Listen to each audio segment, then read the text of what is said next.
नमस्कार दोस्तों, मैं मृत्युंजय आपका स्वागत करता हूं हमारे इस चैनल सटीक परामर्श में। और देखिए, एक क्वेश्चन आया हुआ है हमारे एक व्यूअर का कि सिल्वर में इन्होंने परचेज़ किया है फ्यूचर में, तो ये जानना चाहते हैं कि क्या करें नहीं करें। फ्यूचर में इन्होंने परचेज़ किया है 2 लॉट, जब 4 लाख रुपए सिल्वर चल रहा था तब। और अभी लगभग समझिए गोल्ड सिल्वर आपका लगभग 2,40,000 से लेके 2,20,000 के बीच में घूम रहा है। कभी 2,50,000 भी जा रहा है, कभी 2,68,000 भी आ रहा है, कभी 2,25,000 भी जा रहा है। तो ये सिचुएशन में इनको क्या करना चाहिए, ये इनका सवाल है। तो देखिए, ये सिचुएशन में सबसे पहले तो आपको थोड़ा सा जो भी आपने परचेज़ किया है, तो ये हमें नहीं पता कि आपका ये खुद का डिसीजन है या आपका कोई मान लीजिए कंसल्टेंट या सलाहकार आपके पीछे है जो काम कर रहा है। अगर मान लीजिए हमें जहाँ अंदाज़ा है काम करने का, तो ये आपका खुद का डिसीजन ज़्यादा हो सकता है, क्योंकि अगर मान लीजिए कोई भी कंसल्टेंट आपके पीछे अगर होता तो वो 4 लाख पे परचेजिंग का आपको सजेशन नहीं देता।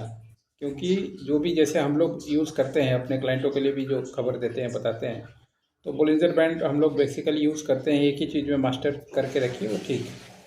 तो उस पर दिख रहा था कि सीधा जो अपर बैंड पे ये मार्केट टिका हुआ है, तो वहाँ पे अपर बैंड पे जाके ख़रीदना मतलब 99% अपने पैसे को रिस्क लेने वाली बात थी। मगर आपने ख़रीदा है तो चलिए वो बात की बात है, मगर आगे आप ध्यान रखें, या तो सीख लें खुद बाज़ार काम करना कैसे होता है, या फिर अपने बिहाफ पे किसी आदमी को रखें जो आपको बता पाए, गाइड कर पाए, ताकि मान लीजिए ऐसा सिचुएशन आपको ना फेस करना पड़े। और एक उपाय बताता हूँ कि अगर मान लीजिए ऐसे सिचुएशन आपको परचेस करना है जब कोई भी मार्केट टॉप पे है, जैसे मान लीजिए सिल्वर ने आपने 4 लाख पे ख़रीदा है 2 लॉट, तो ये बाज़ार एकदम टॉप पे था।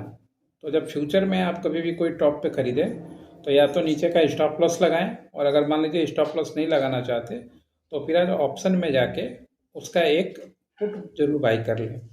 अगर आप पुट बाई करके रखते हैं तो क्या हो जाता है कि वो आपका जो परचेस है वो हेज हो गया।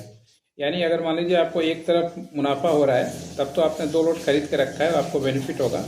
मगर कहीं आपके अगेंस्ट में, जैसे आपके अगेंस्ट में बाजार चला गया, आपने 4 लाख पे खरीदा, आज बाजार जो है 2 लाख 2.5 लाख के बीच में घूम रहा है, तो आपको कम से कम मान लीजिए अच्छा खासा नुकसान हुआ उस पर। तो उसमें क्या है, आपका वो मेकअप हो जाता है, क्योंकि पुट का रफ्तार, गिरने का रफ्तार हमेशा जो है वो प्रीमियम ज़्यादा वैल्यू देता है।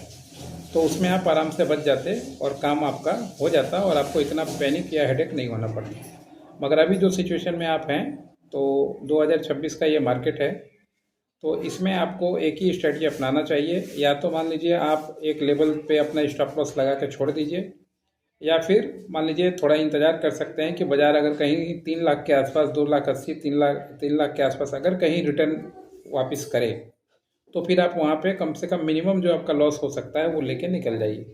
क्योंकि ये सिचुएशन में आपको फ़ायदा नहीं हो सकता, चाहे किसी भी पोजीशन में आप, ये पोजीशन में आप फ़ायदा नहीं कर सकते।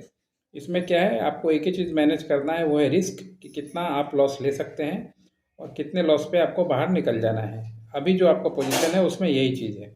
और नए लोगों के लिए भी मान लीजिए थोड़ा सा बताना है, ख़राब लगता है ऐसे चीज़ों पे जहाँ लोग ऊपर फंस जाते हैं। तो इमोशन में आप ना फंसें, इमोशनल डिसीजन ना लें। कभी भी परचेज़ करें तो ज़रूर नियम सिस्टम फॉलो करें। फ्यूचर में करें तो उसके साथ एक, मान लीजिए टॉप पे कर रहे हैं तो फिर आप एक पुट जरूर खरीद लें, या फिर अगर नीचे खरीद रहे हैं तो भी एक स्टॉप लॉस जरूर लगा के करें।